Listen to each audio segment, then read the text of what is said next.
Many thanks to the co-chairs, Renato and Tobias, for inviting me. It is one of the greatest honor.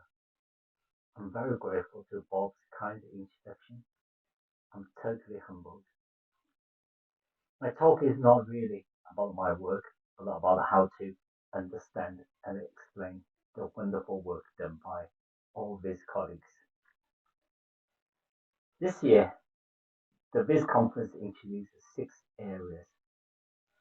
Patrick and Christopher in the revised committee collect and analyze some data and estimate the possible distribution of the submissions in the 6 areas. As you can see, number 1 is applications, and number 2 is area 1, theoretical and empirical research, suggesting the importance of this area. I saw some numbers suggesting that the estimation reflects the reality reasonably well. At least the order of number 1, number 2 seems to be correct.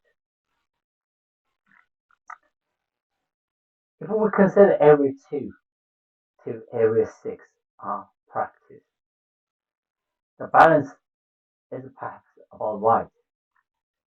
Area 1 has 2 major sub-areas: theoretical research, including the topic of information theory, and empirical research, which has a strong connection with psychology. We often mistake that area 1 should guide other areas. Because this is a young discipline, the existing theories are mostly suitable for making recommendations. Meanwhile, practice can provide the theories with positive and negative evidence, and it can question existing theories and suggest new hypotheses. There are also interactions between the 2 sub-areas. Theoretical research has a role to abstract, explain, and hypothesize, while empirical research can test the question and suggest abstract theories. In general, the goal of Area 1 is to explain all the works in other areas. Ideally, we have some good abstraction and measurement, so theories become useful to model, simulate, predict, and optimize in practice. We're not there yet, but we are scientists. We can and should always try.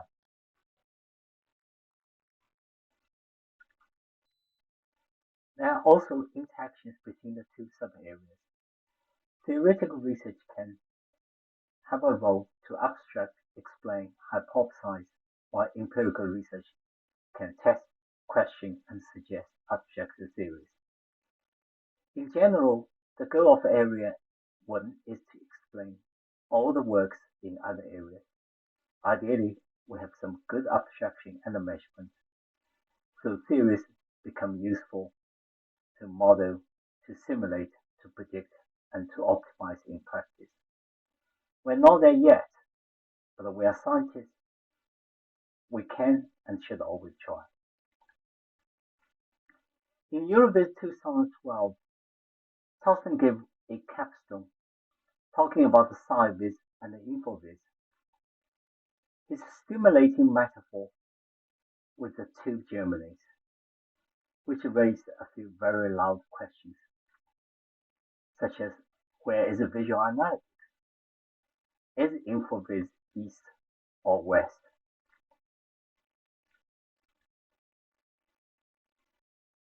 Perhaps let's consider some places on the map as our metaphor for theory and practice. Perhaps not. I do not have the same courage as Torsten to be involved in geopolitics. We need to have more competition. I do not think we need unification, but the competition helps. And we all have practical experience and ability to observe and abstract. We all have theoretical voice and practical voice in our head. We should let these voices talking to each other and challenging each other. Perhaps let's start talking to Bill Bryson, who gave an interesting visualization challenge. Bill Bryson is a great and beloved author, and he explained his problem. If we reduce the Earth to the size of a pea, and Jupiter would be over 300 meters away, very big, and Pluto would be 2.5 kilometers away, but very small. And how could you visualize the solar system correctly to the scale? As you can see, the planets in the solar system have very different size. In comparison to the Sun, many of them are tiny and almost invisible. The 4 planets close to the Sun have a very similar distance, and in comparison to the other planets, which seems moving away very fast from the Sun. If we were picky, it is easy to criticize these visualizations to be incorrect.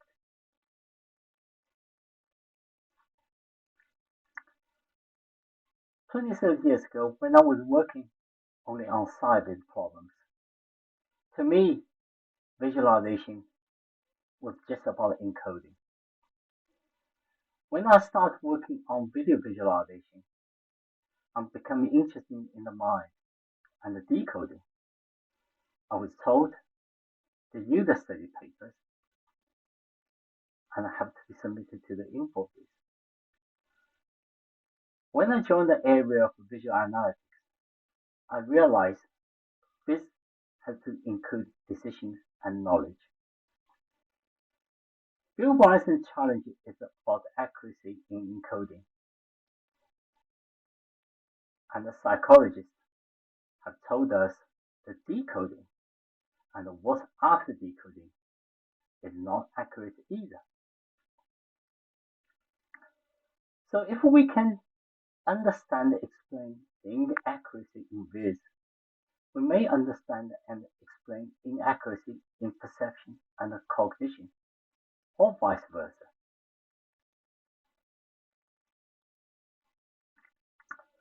Information theory is about encoding and decoding. The word encoding is often used in psychology too, and we can see the similarity and the difference among these two basic models. The encoding process in visualization is fundamentally a subset of what is considered in information theory, and the visual imagery is just a special case of signal. The perception and cognition in visualization is a subset of what is in psychology. As long as we can generalize the meaning of data and we can figure out a way to unify the term encoding and decoding. Let's have a look at the inaccuracy in human perception and cognition. Visual search can be fast or slow, and sometimes not very accurate, such as searching for a pattern. Causal grouping allows us to think quickly and communicate quickly, but it may cause illusions. Selective attention allows us to focus on important matter, but it has a side effect of inattentional blindness. Heuristics are models built from data and allow us to have a fast responses, but it may have biases. Most people do not have photographic memory, so our memory representation are abstraction and simplification, addressing the limited bandwidth, and we will have memory errors. All this because the process involved resulting less data, and hence we are losing information, and that becomes the cause of the errors. In other words, losing information is a fundamental in human perception and cognition.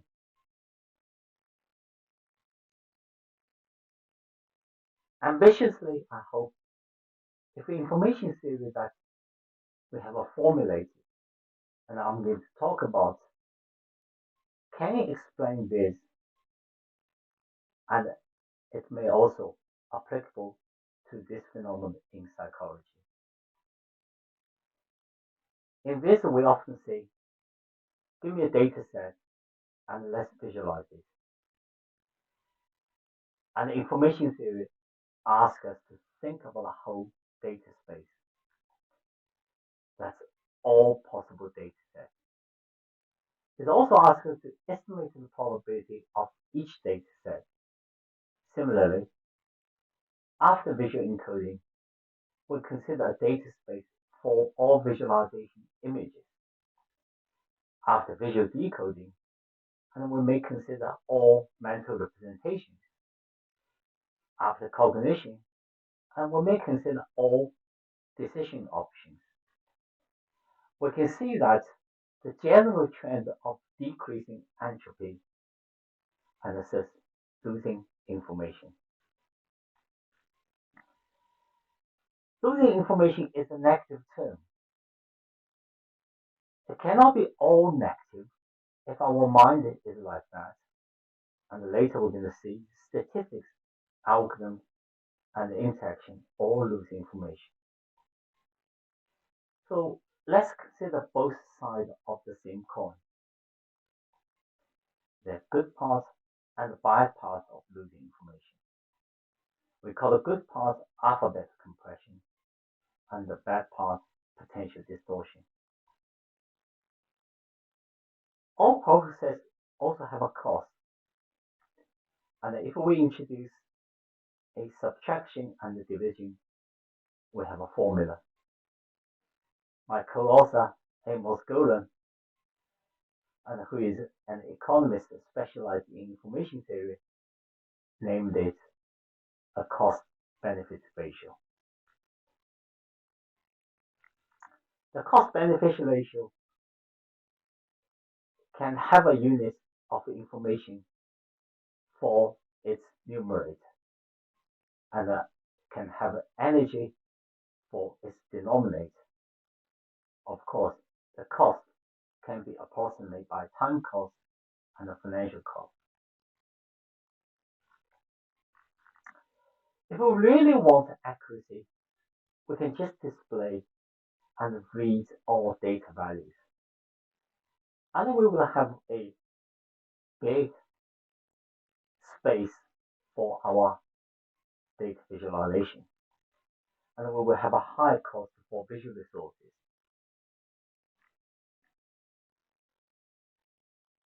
And when we take in this information, which is also demand more time for viewing and more memory to remember. And because we have a limited bandwidth, error will occur. In order to analyze many data objects in our head, and we will have to incur a high cost of reasoning, and hence the possibility of a high error rate of reasoning. One best paper to be presented this afternoon shows the importance to consider the data space.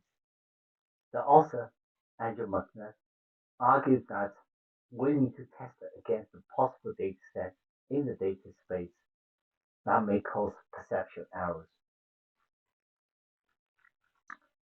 Using Andrew's another relatively small data set as an example, we can see that if we want accuracy, we may just read odd numbers. Meanwhile, color and size perception cannot maintain the 3-digit accuracy, but is much faster.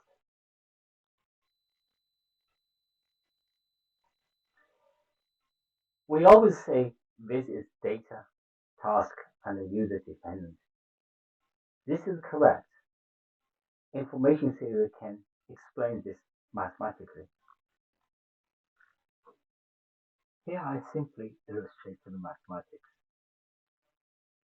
We can see that the information reduction depends on what data objects in the data space and their probability. If all possible data sets forms a huge data space, each visualization problem deals with a relatively tiny subspace. This is where normally write software differently for different visualization problems, such as volume rendering and text visualization. The way that information is reduced usually depends on the decision space that characterizes the task. If we have different tasks, and we may or may not need a different path. This is also user dependent because some tasks depend on the data outside of the data space. Here we may capture knowledge from many sources and can use the knowledge in the current process of visualization. Externally, many of us often involve discussions with non-Viz colleagues and often have to make a case for Viz in relation to statistics, data mining, or machine learning.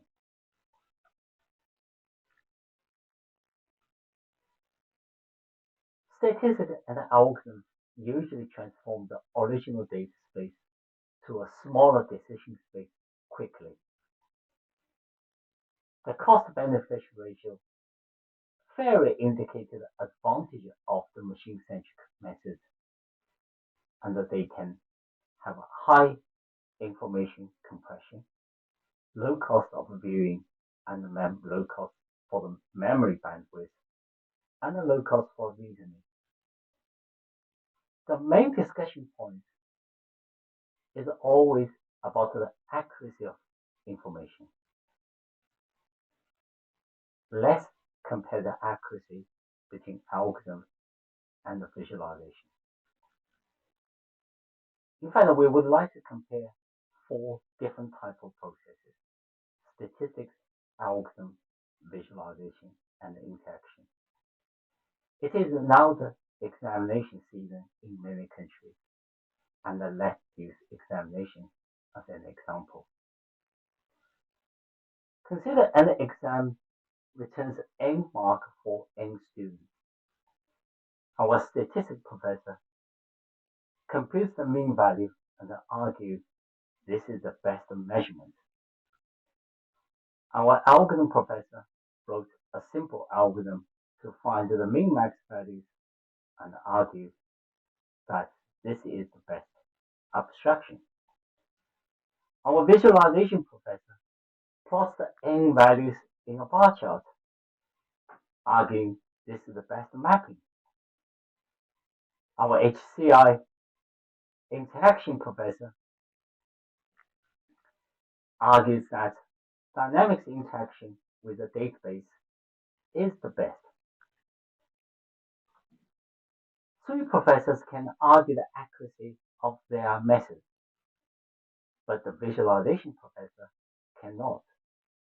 The bar chart can be used to calculate mean value, search for min-max, and read each student's marks, but it is not accurate.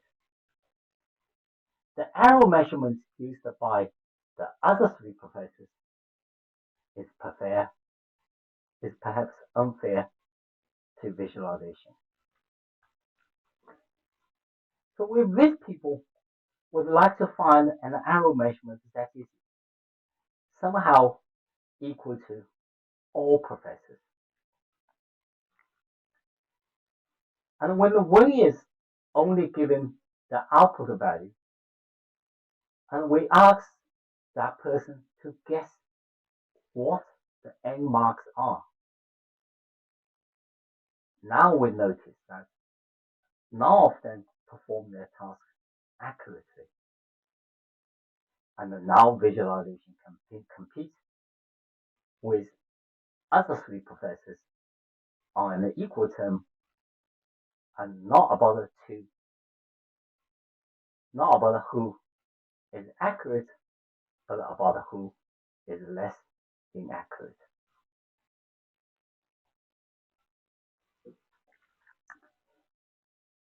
This is the definition of potential distortion in the formula. Of course, the HCL professor may say that I can get all students marks, but other professors will ask, what is your cost?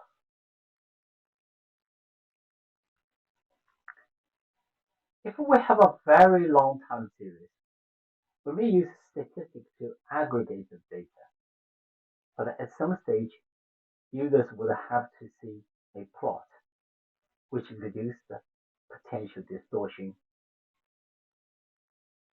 due to statistical aggregation.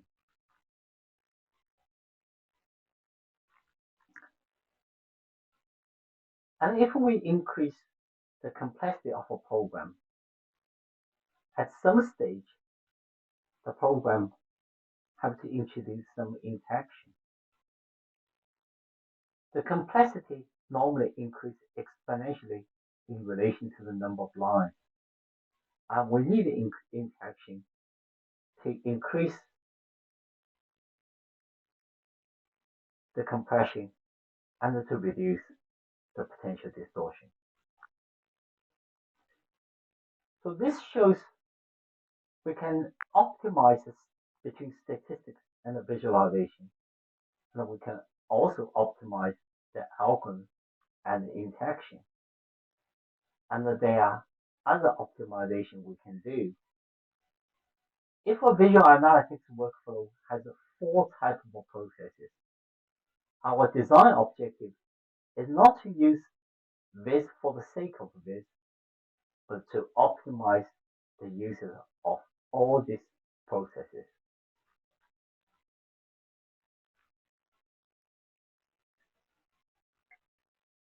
In May last year, many UK colleagues answered a call for doing visualization for a group of COVID modeling scientists. Initially, 22 colleagues volunteered, and a few joined us later. Many of them spent many hours per week. Among them, Dr. Saiful Khan spent perhaps about 20 hours per week, and he was given an award by the Royal Society. Heidi Schumer, who examined the Saiful's thesis, may still remember him. The practical work in RAMPVIS challenges many theories and the guidelines in this. Here I just give one example, which is about dashboards. And it happens to be about the optimal integration between visualization and interaction. I've been looking for such an example for some years. And many dashboards display big numbers. And after a few months, the data points in each plot also seem to be too many. If we think only in terms of guidelines, we should always overview first. Displaying big numbers or truncating data seem to be undesirable.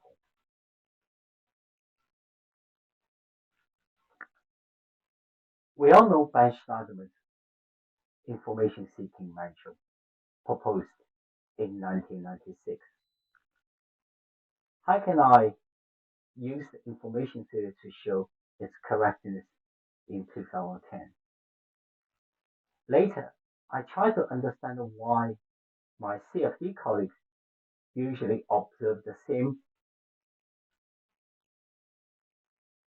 prefer to see the details first. And the lizard team in Chicago also observed the same need. The mantra is correct, except many may not have considered that overview can take days and weeks and months.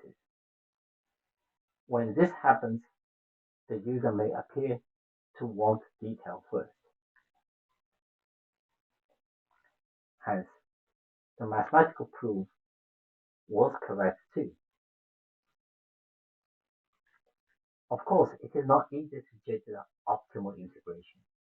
Most optimization is done through a systematic process. David Ebert and I proposed such a methodology 2 years ago in EuroVis. We can consider the cost-benefit ratio for each process. Consider two options for display a few numbers or a summary plot in the dashboard.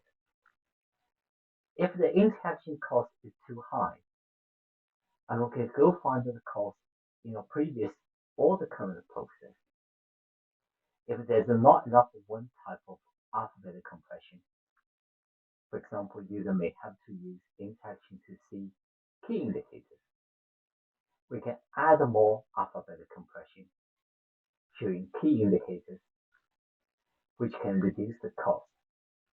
We can also consider its side effect. I was involved in a two empirical study a few years ago. They showed that the VIS has difficulty to perform data retrieval tasks against the tables, or estimating correlation indices accuracy against statistics. And then recently, Daniel and Karen's team showed that the accuracy of color perception is also unreliable.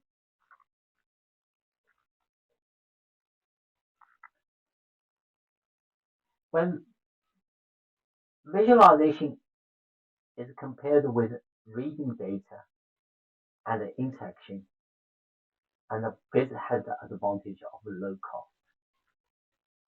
When visualization is compared with the statistics and the algorithms, the visualization has the advantage of supporting multiple tasks. And in fact, statistics and algorithms are much more task dependent than visualization. In addition, visualization can utilize user knowledge to reduce the potential distortion.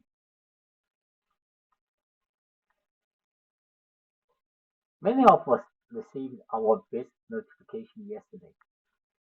Some of you may encounter a statement. This is an interesting paper.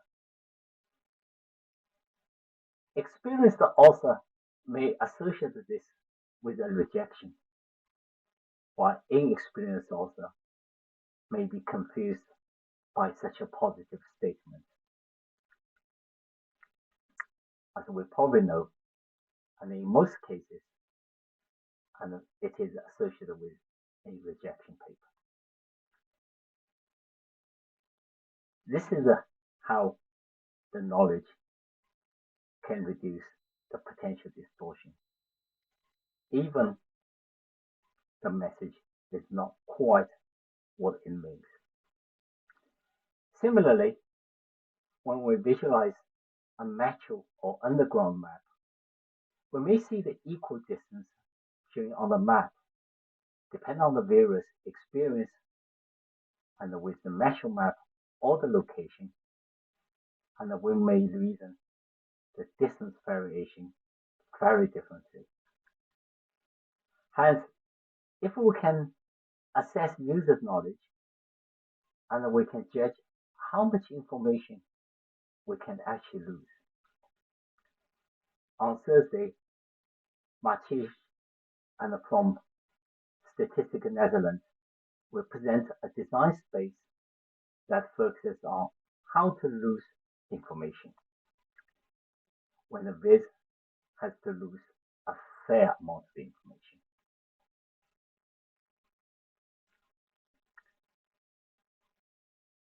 Information theory argues that visualization depends on data space, not just a few data sets. It depends on multiple tasks, not just a single task. It depends on users' knowledge.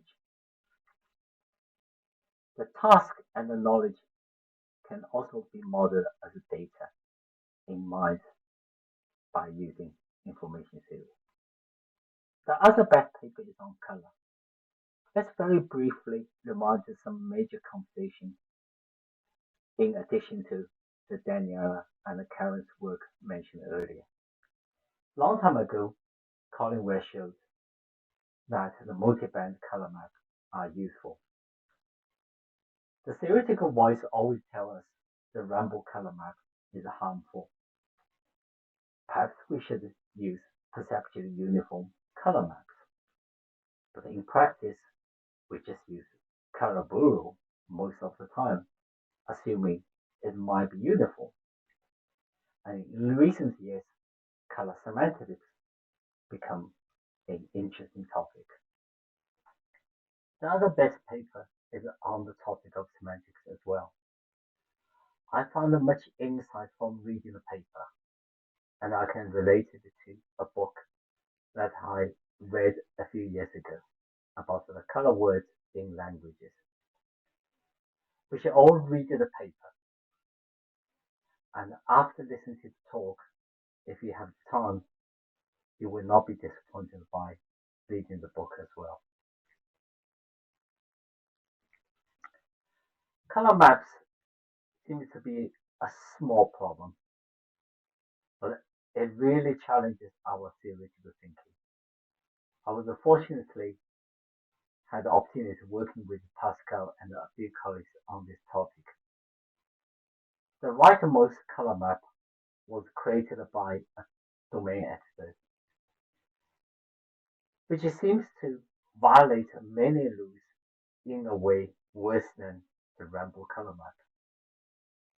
However, if we take the knowledge of domain experts into account, we realize that these color maps on the left do not contain enough semantics, which domain experts and will find the semantics really useful.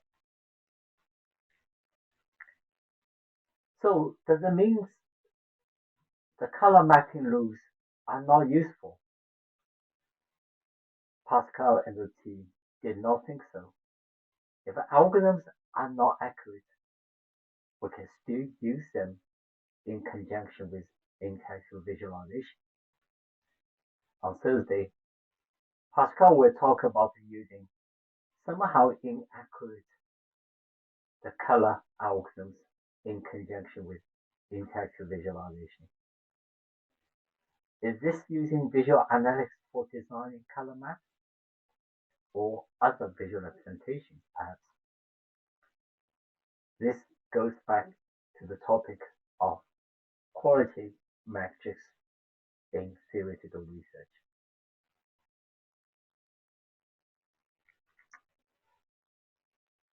We need more competition, and the 4 innovative young researchers created this VisGuides platform for us to do so.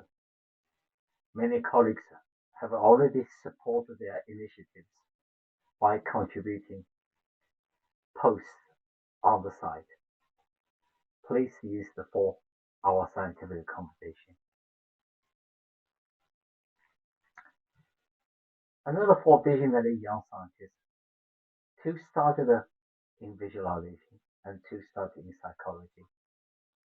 They created this workshop last year in visualization in this conference, hoping to shift empirical research from perception more towards cognition and to attract more colleagues from psychology to work on this.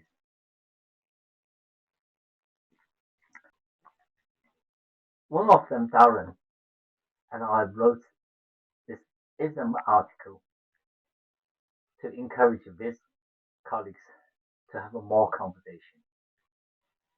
And in the article, we mentioned two phenomena discussed by Roger Penrose, the recent Nobel Prize winner in physics. Penrose was fascinated by the human ability to prove theorems using visualization. Here's one of his examples.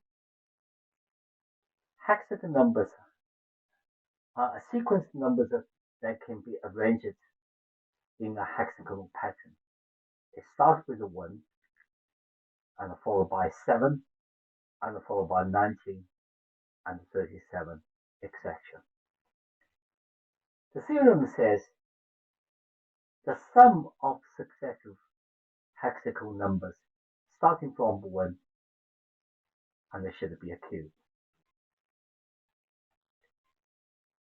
However, to prove the theorem and may require us to try to find a counterexample.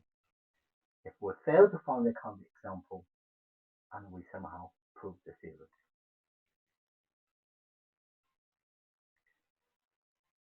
And using visualization, and we can start looking at the first number 1. And then we add the pattern in a cubic form, but minus the first dot. We add another section and another section each time, and it gives a hexagon pattern on the bottom right, and it gives us a cube if we add all this all together. And this is how visualization is used to prove the theorem. Penrose tried to explain the mind using physics and mathematics. And of course, our visualization people will love such theories. And we can build our visualization systems just like a building bridge one day. And of course, our empirical study colleagues would like to test this physics hypothesis. And perhaps the theoretical researchers will still argue whether we should use information theory or algebra to be the framework. We should really focus on the outside of the biz. We should be able to explain why this is useful. We should be able to bring psychology more into studying visualization problems. And we should aim to understand and be able to explain how this works, or then in some cases it may not work. Just like all other scientific and engineering disciplines, we can measure and model and simulate, predict and optimize visualization and the visual analytics workflow, perhaps one day. I believe we in VisGuides are currently at the right time and the right place to make a fundamental breakthrough and a paradigm shift. And we just need more conversation and more discussions and more questions. At this point, I thank you very much for listening, and more questions, please.